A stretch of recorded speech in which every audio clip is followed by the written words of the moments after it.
वो बिल्कुल ठीक लगती है, लेकिन अंदर से हर महीने एक जंग लड़ी होती है। ये एंडोमेट्रियोसिस है, जो 10 में से 1 खातून को डायग्नोज़ होता है। और इसको डायग्नोज़ कैसे किया जाए, डॉक्टर फरीहा से पूछते हैं। जी, डॉक्टर फरीहा। अस्सलाम वालेकुम।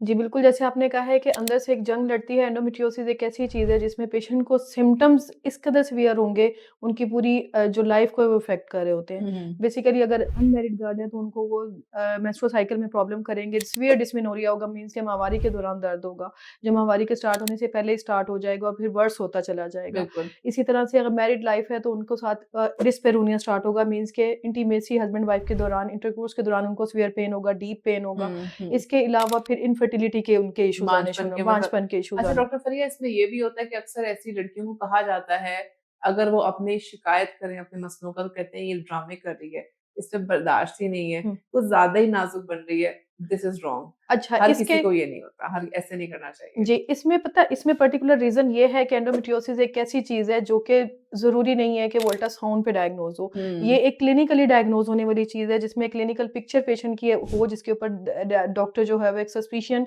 डायग्नोसिस का डिफरेंशियल्स में बनाएगा कि पर्टिकुलर सिम्पटम्स हैं तो वाक़ई में ये एंडोमेट्रियोसिस है क्योंकि हर गायनेकोलॉजिस्ट ये पिक नहीं कर पाएगी, हर डॉक्टर ये पिक नहीं कर पाएगा। तो हुँ। हो सकता है कि जो जिस डॉक्टर को आप चेक करवा रहे हो इनको तो इश्यू कोई नहीं है। इनकी तो हाँ, बच्चेदानी ठीक एग्ज़ैक्टली, है क्योंकि एग्ज़ैक्टली। इनमें हार्मोन प्रोफाइल करवाएँगे वो ठीक होगा। तो हुँ। इनकी ट्यूब्स भी बज़ाहिर नज़र हो सकते हैं ठीक आएँ क्योंकि एंडोमेट्रियोसिस अगर वर्स होता चला जाए तो बाद में इनके बाहिर तो कोई ना फाइनल तशख़ीस किस चीज़ पे होती है इसकी? गोल्ड गोल्ड स्टैंडर्ड जो है इसमें वो लेप्रोस्कोपी है कि ठीक है, लेप्रोस्कोपी के ज़रिए कैमरे के ज़रिए क्योंकि कैमरे के बेसिकली ज़रिए नज़र आ अब जाता है। इसमें क्योंकि बेसिकली अगर हम आगे बढ़ जाएँ कि एंडोमेट्रियोसिस है क्या?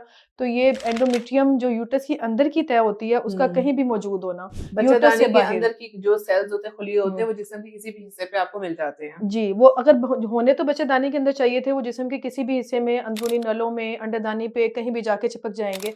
तो जैसे ही माहवारी आएगी क्योंकि हुँ। माहवारी के दौरान जो बच्चेदानी के अंदर की तह है, वो उतर के नीचे जाती है जिसमें से ब्लड निकलता है और फिर वो एग शेड हो जाती है एंडोमेट्रियम।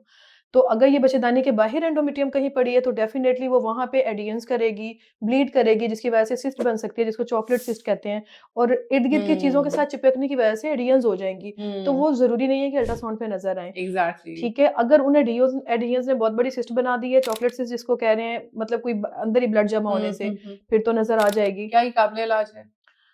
डेफ़िनिटली काबिल इलाज इस तरह से है कि अगर अव्वल तो आपने तशख़ीस कर लिया और अगर इन्होंने ट्यूब्स को डैमेज कर दिया है, ठीक है। ट्यूब्स एक बहुत बारीक सी तार का स्ट्रक्चर होता है जो उसके हुँ, अंदर से अगर एडिहेरेंस बन गया, एंडोमेट्रियम वहाँ पहुँच के ट्यूब्स को ब्लॉक कर दिया है, तो वो ट्यूब्स का ओपन होना पॉसिबल बहुत कम होता है। हुँ, बहुत हुँ, कम केसेज़ में क्योंकि एंडोमेट्रियोसिस का पेट ट्रीटमेंट नहीं है। अगर सिर्फ़ एंडोमेट्रियोटिक सिस्ट है, ट्यूब्स आपकी पेटेंट हैं, जो हुँ, बच्चेदानी से अंडरदानी की तरफ जा रहा है रास्ता, हुँ। वो अगर खुला हुआ है और सिर्फ़ सिस्ट है, तो सिस्ट की सर्जिकल एक्सियन, लेप्रोस्कोपिकली एक्सियन करने के बाद कोई ना कोई ट्रीटमेंट दिया जा सकता है डेफ़िनिटली पेशेंट दैट्स को। ग्रेट। तो अगर आपके इर्द-गिर्द कोई ऐसी खातून है, जिसको हर महीने शदीद दर्द हुँ। होती है और उससे वो बर्दाश्त नहीं हो पाती, तो प्लीज़ उसको सीरियस लें और उसे कि अपने डॉक्टर के पास जाएँ और उसको तशख़ीस करें, क्या पता उसको एंडोमेट्रियोसिस ही हो।